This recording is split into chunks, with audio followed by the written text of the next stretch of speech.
నమస్తే, welcome to సత్యగ్రహి. నేను శివాని. అదిగో పులి అంటే ఇదిగో తోడేలు అంటారు పెద్దలు. కానీ ఇప్పుడు తెలంగాణ రాజకీయాల్లో మాత్రం అదిగో భూస్కామ్ అంటే సంపాదించుకుంటే తప్పేంట్రా అని ఎదురుదాడి చేసే లెవెల్కి మన లీడర్ల ఆలోచనలు మారిపోయాయి.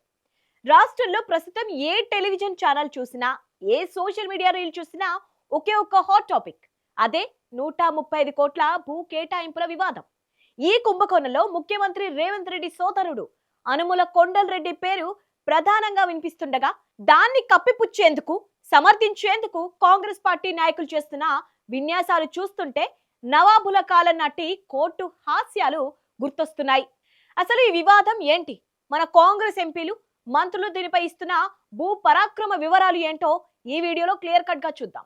ఈ భూ కేటాయింపుల వివాదంపై కాంగ్రెస్ ఎంపీ చామల కిరణ్ కుమార్ రెడ్డి చేసిన వ్యాఖ్యలు ఇప్పుడు సోషల్ మీడియాలో మీ మెటీరియల్ గా మారిపోయాయి. ఆయన ఒక ఇంటర్వ్యూలో మాట్లాడుతూ, కొండల్ రెడ్డి వ్యాపారం చేసుకొని సంపాదించుకోవద్దా? రేవంత్ రెడ్డి కుటుంబంలో ఎవరైనా బాగుపడొద్దా? సంపాదించుకుంటే తప్పేంటి అంటూ సూటిగా ప్రశ్నించేశారు. ఆయన కూడా వాళ్ళకి చిన్న చిన్న కంపెనీలు పెట్టుకొని భూములు తీసుకొని చిన్న కంపెనీలలో పని చేసుకోనో లేకపోతే ఒక కంపెనీని ఎస్టాబ్లిష్ చేయాలని కొత్త కంపెనీ పెట్టుకొని కొంచెం తక్కువ పెట్టుబడితో ఒక భూమిని అప్లై చేసుకుంటే ఇంత రాద్ధాంతం చేస్తున్నారు. మీరు రేవంత్ రెడ్డి మీద కోపము, రేవంత్ రెడ్డి కుటుంబంలో ఎవరు బాగుపడొద్దు, తెలంగాణ సమాజం కూడా వాళ్ళకు ఓట్లు అయినందుకు వాళ్ళు కూడా అనుభవించాలి. ఎందుకంటే అందరికి కేటాయించినట్టు ఆయనకు కేటాయించారు. అప్లికేషన్ పెట్టుకుంటే 32 మందో 34 మందో శ్రీధర్ బాబు గారు చెప్పారు. అబ్బా, ఏంటండి ఈ లాజిక్? నిజమే కదా మరి.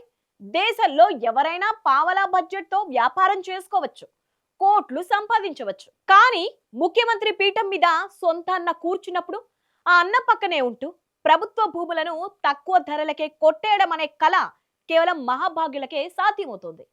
దీన్నే కదా పాతకాలంలో రాజ్యభోగం అంటారు. ఎంపీ చామల చెప్పిన దాంట్లో తప్పు వెతకడం మన అజ్ఞానమే అవుతుంది. ఎందుకంటే ఆయన ఏమన్నారంటే, తక్కువ పెట్టుబడితో చిన్న కంపెనీ పెట్టి అప్లై చేసుకుంటే ప్రభుత్వం దాన ధర్మం చేసినట్లు భూమి ఇచ్చేస్తుందట. మరి సామాన్యులు కూడా అలాగే అప్లై చేసుకుంటే ఇస్తారేమో ఒకసారి ఎంపీ చామల గారిని అడిగి తెలుసుకోవాలి. ఇక ఈ వివాదంలో మరో కాంగ్రెస్ ఎంపీ మల్లు రవి రంగంలోకి దిగి మరింత క్లారిటీ ఇచ్చే ప్రయత్నం చేశారు. ఆయన మాటల్లో చెప్పాలంటే, కంపెనీకి ఉన్న అర్హతలను, ప్రతిభను పరిశీలించిన తర్వాతే చట్ట ప్రకారం భూ కేటాయింపులు జరిగాయని సదరు ఎంపీ సెలవిచ్చారు. నిజమే, ఆ కంపెనీకి ఉన్న అసలైన అర్హత ఏంటో తెలుసా? ఆ కంపెనీ డైరెక్టర్ ఎవరో కాదు, సాక్షాత్తు ముఖ్యమంత్రి తమ్ముడు అనుముల కొండల్ రెడ్డే. అంతకంటే పెద్ద అర్హత ఈ భూమి మీద ఇంకేముంటుంది చెప్పండి?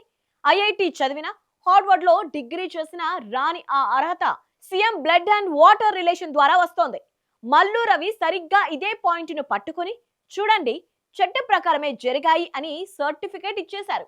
ఈ మొత్తం వ్యవహారంలో industries and IT minister Duddilla Sridhar Babu పాత్ర ఒక రకంగా ఆలీబాబా 40 దొంగల సినిమాలోని కామెడీ సీన్ లాంటిది.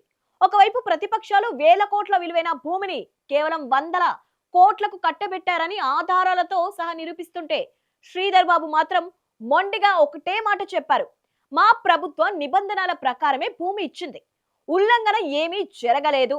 సరే, ఇక్కడ వరకు బాగానే ఉంది.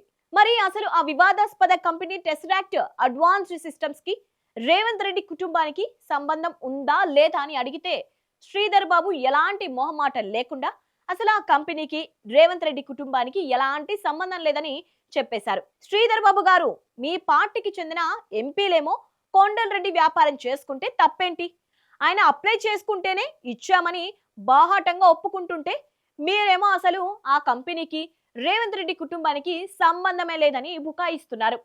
మీ ఇద్దరిలో అసలు నిజం చెప్పేది ఎవరో ఆ దేవుడే నిర్ణయించాలి. ఒకరు ఓపెన్ గా ఒప్పుకుంటుంటే, మరొకరు పచ్చి అబద్ధాలు ఆడుతూ పబ్లిక్ ను మాయం చేయడానికి చూస్తున్నారు. మన దేశంలో కుటుంబ పాలనపై ఎన్నో విమర్శలు వస్తుంటాయి.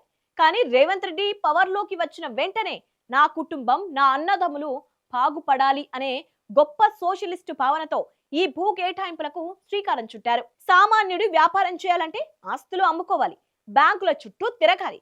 కానీ Kondal Reddy talented mind set వేరు. అప్లికేషన్ పెట్టుకోవడం తరువాయి ప్రభుత్వం కరుణించి కోట్ల విలువైన భూమిని రిక్షా బండి కిరాయి కంటే తక్కువ ధరకే కట్టబెట్టేస్తోంది.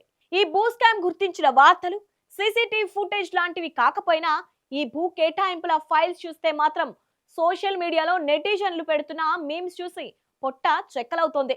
రేవంత్ తమ్ముడు కోట్లలో సంపాదిస్తే మీకేంటి నష్టం అంటూ కొందరు నెటిజన్లు ఏకంగా సపోర్ట్ రీల్స్ చేస్తుండడం విశేషం. చివరిగా ఒక మాట, తెలంగాణలో ప్రజల ప్రభుత్వం నడుస్తోంది అని కొందరు అనుకున్నారు.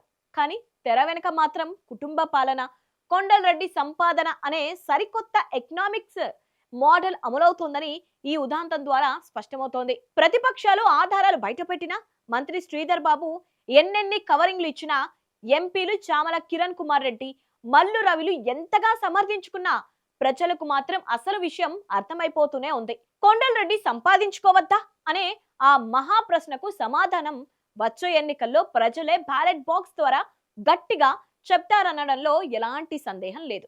మరి దీనిపై మీ అభిప్రాయం ఏంటి? కొండలరెడ్డి సంపాదించుకోవాలా వద్దా? మీ అభిప్రాయాన్ని కామెంట్ రూపంలో ఖచ్చితంగా తెలియజేయండి. ఈ వీడియో నచ్చినట్టయితే లైక్ చేయండి, షేర్ చేయండి. ఇలాంటి పొలిటికల్ అప్డేట్స్ కోసం మా సత్యగ్రహి ఛానల్ని ఇప్పుడే సబ్స్క్రైబ్ చేసుకోండి.